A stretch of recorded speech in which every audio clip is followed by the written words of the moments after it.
Oscar Bevis for the Stomping Ground, available on DAZN. I've got Mr. Ben Whittaker with me. It's good to see you.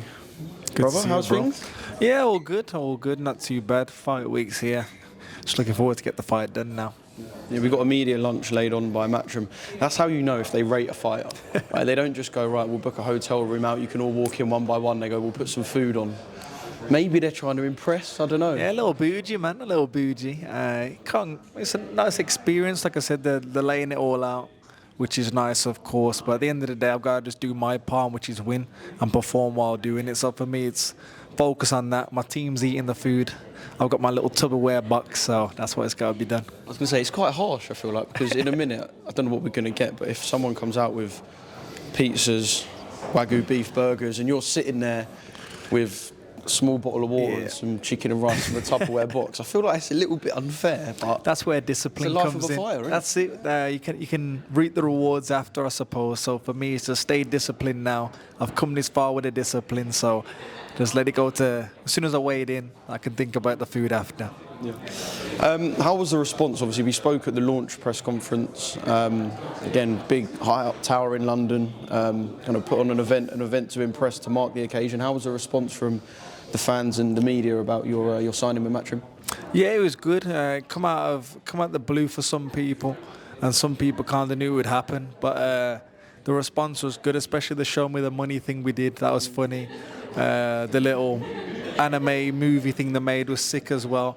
And it shows what type of production they can do. And there's only a certain amount of fighters that can do that with as well. And I'm happy to be one of those fighters.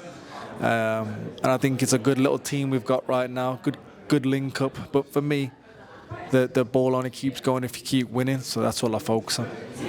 And that ball will keep rolling if you keep winning, like you said on Saturday. A couple of words were said yesterday, a little bit of a wordy first face-off. Look, you just literally looked at him and said, who have you fought? You're coming into my territory. Yeah. Don't start giving it all that. But I guess from his perspective, right, this is his big chance. If you're coming over to the UK to fight Ben Whittaker, I mean, you're looking at that as your ticket to the big time. So I guess he's going to be bang up for it. But you just said, look, know your place a little bit. You're coming into my town. Yeah, that's what it is. At the end of the day, I can't be overlooking this guy, because if I was in his position, it's an opportunity to change your life. You know, you're coming over, you got the opportunity on a big platform, you're fighting somebody with a name. Go out there and give it your 100%. But for me, I know there's levels, and there's levels for a reason. That's what I've got to show. As a pro, I've still got a lot to show, but even amateur, I fought kids better than this guy. So for me, just go out there and demonstrate how good I am, shut him down, cancel him out, and get the victory. Channel that inner Mario Kindling, right? You know the score, man. That's my favourite boxer. Go out there and just put on a clinical performance. Mate, I wanted to talk a bit about that, because like I said to you just before I press record on this, we've spoken about the end of your contract with Sky, promoter gossip. But I noticed there was loads of brilliant social clips, credit to Matchroom, Josh and Alex and the team. In that you brought up Mario Kindling. I'm a bit of a kind of student of the game myself, I guess not quite to your level as someone who puts it to the test as well in the ring. I saw your Mount Rushmore, you had Regan Dow as well. Yeah. Do you prefer amateur boxing to pro boxing? Is it a style thing? Because normally you'd get someone would go Floyd because he made the money, Roy Jones, which are all valid answers, but Kindling and Regan Dow kind of lit something in me. I liked it. Yeah, for me, amateur boxing, pro boxing, today's day and age, they're kind of the same a little bit. It's 10-9 scoring, there's no head guard, the hits are hurt. But there was something about those old style fighters. That's what I grew up watching. It was the real school of hit and not get hit. And for me, the Cubans did it the best. Even like the Felix Savans, people like that. My old amateur coach, Joe B. Clayton, he used to make me watch those religiously. And my favorite for me, who was so clinical, so fluid, was Mario Kindling. And the way he beat Amir Khan was good. He was super quick. He was winning everything. But Kindling did it with such ease, and that's what kind of made me love the sport. I thought, he's making it look like it's shadow boxing, and I fell in love with it since then. I studied the game, and like I said the other day, I'd watch even younger kids, younger amateurs, so that's how I found Bam. That's how I found other people like that, and I've seen them through the World Championships, And that's how I used to try and watch people fight. I mean, that must come from like a real love of boxing. There's love in boxing, and then there's that. Did you find yourself ever mimicking people that you saw, or maybe trying to blend two fighters into one to make something unique to yourself? Is that how you kind of found the style you've got? Yeah, so I remember like I said, I watched Mara Kindley and I watched these other fighters, but the real first Olympics I properly sat down and watched live was 2012 Olympics. And my favourite fighter then was Roberto Ramirez. He was amazing, and the way he dealt with Andrew Selby at the time, the way he dealt with Michael Conlon, I was like, this kid's sick. And then he went to Rio and he beat a great boxer in Shakur Stevenson, 2-time Olympic gold medalist. And for me, I was like, man, no one can deal with him. But at the time, another throwback was Yasnil Toledo, 64 kilo. He was amazing. My dad loved him. Then we looked into people like La Cruz. And La Cruz is around my weight. And he's one of the best. He's still active now. And it's weird how the world works, because I used to be the person trying to get a picture with him. The last World Championships, he came up to me for a picture. And I was like, this is weird. You're like full circle. Yeah, it was moment, weird, bro. I got the photo on my phone. He was like, oh, Ben, picture. And we took his number. I was actually going to go out to Cuba to train with them. But this fight come up, so I couldn't go out there. But hopefully, my friends still got that contact. We can go out there, because that would just be a tick off the list to go out to Cuba or Havana and train with a national team. That would be amazing. Yeah, it would be wicked. And the mad thing is, they do it for the love of the game. I think Kindley famously went on record saying, as many of the other Cubans have, they've been offered like multi-million-pound promotional deals, but they fight for the love of the game and the love of Cuba and their country. This isn't about how many Lamborghinis can I buy. It's about, I like to box and represent my nation, which is like just admirable. The person, I think he was Felix Savon, wasn't it? The one who beat like Shannon Briggs and stuff.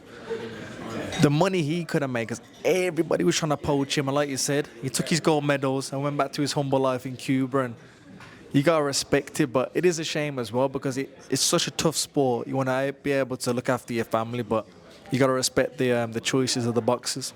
Yeah, mate, they're professionals in a vest. That's what they are. That's it. So, sorry to bring this up if it's opening old wounds, but I guess you don't hold any grudges against Cuba for Arlen Lopez. No, funny enough, like I said, we follow each other on Instagram. He posted something the other day, because I said he was probably the best fighter I fought. And even him, to share the ring with him, I'm a competitor at heart, so I didn't want to lose, of course. I lost on a split. But I remember when I was coming into the game, my dad used to make me sit down and watch the World Championships and watch people at my weight. He said, you'll be fighting these guys soon. And the person who used to always win it then was Arlen Lopez. And in the end, he's the person I fought in the Olympic final. So it was, again, another full circle moment. But to show how fast I came up in those 3 years, I ended up fighting him then. So I advanced very quick. Yeah. Obviously, I know that was kind of a way back now, and a lot's happened since, and you've moved on. But I just wonder, do you look back now and, I don't want to use the word regret, because I guess everything happens for a reason, but I also feel like by saying that I might be answering the question. Do you ever look back and regret the way that the silver was received? Because you've got some people that would say, that's a winner. That's a winning mentality, don't care. But then you get the other half who will go, actually, that's arrogance. Yeah. Do you ever think about that moment? Not really. I said the only thing I wish I took the photo, because when I go to GB, you've got Fraser with his medal, you've got Galal with his medal, Lauren with a medal, all these people with their medals, and I'm there. They've had to put a photo of me boxing because they couldn't put the picture of the medal. So that was a bit annoying, because I've always thought I'm going to get on this wall with my picture, with the medal. But people don't see the story of it. At the end of the day, you go through camp, they're never saying silver medal, bronze medal. It's gold, gold, gold. You kind of program for gold only. And then the other part of it that not a lot of people know is COVID Olympics. So usually if you go to Olympics or a World Championships or even a European Championships, when you get your medal, you bow your head, they put it over your head. Yeah, where in this Olympics, because they didn't want to touch you, you had to take it off, then put it on yourself. And I just thought, I've just lost about 5 minutes ago. Yeah, I've just lost about 5 minutes ago. I'm still upset. I don't want to put it on my neck. It felt a bit weird to put it on myself. I thought I'll hold it. I was still upset. I thought I'll hold it. Then it felt awkward me holding it, so I put it in my pocket. I thought, this is weird. And then, you know what the media is like, they span it. But no one really heard the story of you had to put the medal on yourself, which I felt was weird. And that was it. Yeah. Do you know what? I feel like you are misunderstood character, and that's not kind of a slight on you at all. I think I will actually make an admission here now in front of you and say that until I'd met you, I think I misunderstood you. Yeah. I'll be completely honest with that. Do you see yourself as misunderstood? Do you think there are people out there that just don't understand and perhaps might never understand Ben Whittaker? Yeah, of course. I probably don't help myself. Like sometimes I come across a certain way, but I'm just like I anybody. think you do though, and that's what we just say. Thank you very much. In the ring, showmanship I in the think ring you is need very that, different to yeah. outside. I would say, and we spoke about this last time, you're not one who actively jumps in front of cameras. Nah, yeah, exactly. Truthfully, I hate all this stuff, but I'm good at it. It's part of your job. It's part of your sport.